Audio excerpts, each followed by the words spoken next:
Liberia, America's idea. On December 21, 1816, a remarkable gathering of men met in Washington, D.C.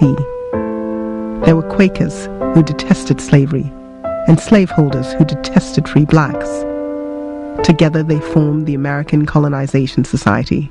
Its purpose? To send free blacks to Africa to reduce the possibility of slave revolt in the U.S. and also to extend what they called the civilizing influence of Christianity to the black continent. Members of the organization included Bushrod Washington, nephew of George Washington, Francis Scott Key, who wrote the Star-Spangled Banner, and James Monroe, future President of the United States.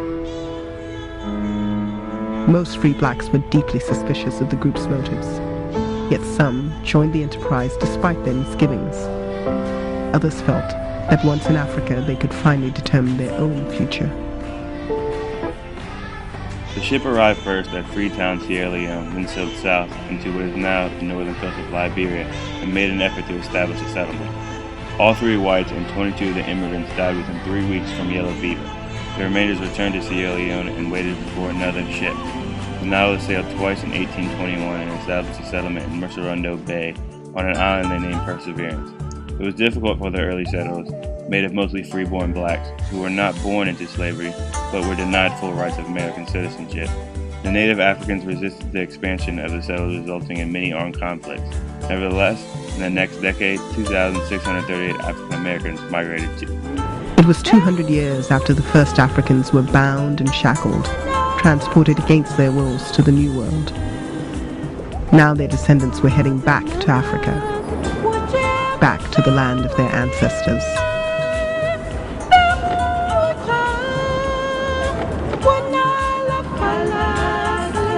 The voyage began with a reading from Deuteronomy chapter 11, the passage in which the Israelites were promised a land of milk and honey if they obeyed the Lord's commandments.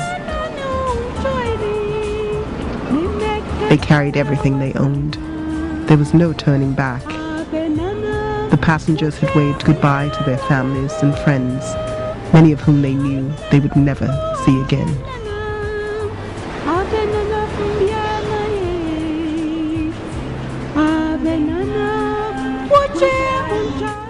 During the next 20 years, the colony continued to grow and establish economic stability. Since the establishment of the colony, the ACS employed white agents to govern the colony. In 1842, Joseph Jenkins Roberts became the first non-white governor of Liberia. In 1847, the legislature of Liberia declared itself an independent state, with J.J. Roberts elected its first president.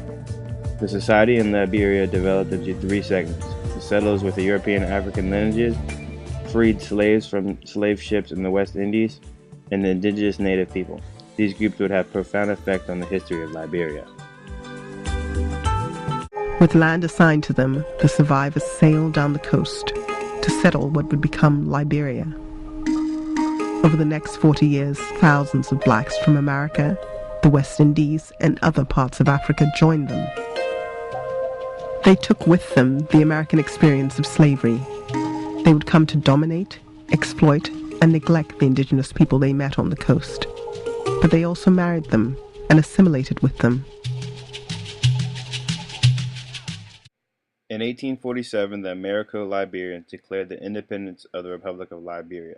Liberia's capital, Monrovia, was named after United States President James Monroe, and its government was modeled on that of the United States, suggesting the close ties between the 2 countries. However, it wasn't long until, in 1877, the true Whig Party monopolized political power in the country, and the party stifled competition for office. Although it was democratic in structure, it was not democratic in practice. Overall, the founding of Liberia, although thought by many to be just and reasonable action for the United States to take, turned out to be somewhat unsuccessful action, as the anticipated results never occurred.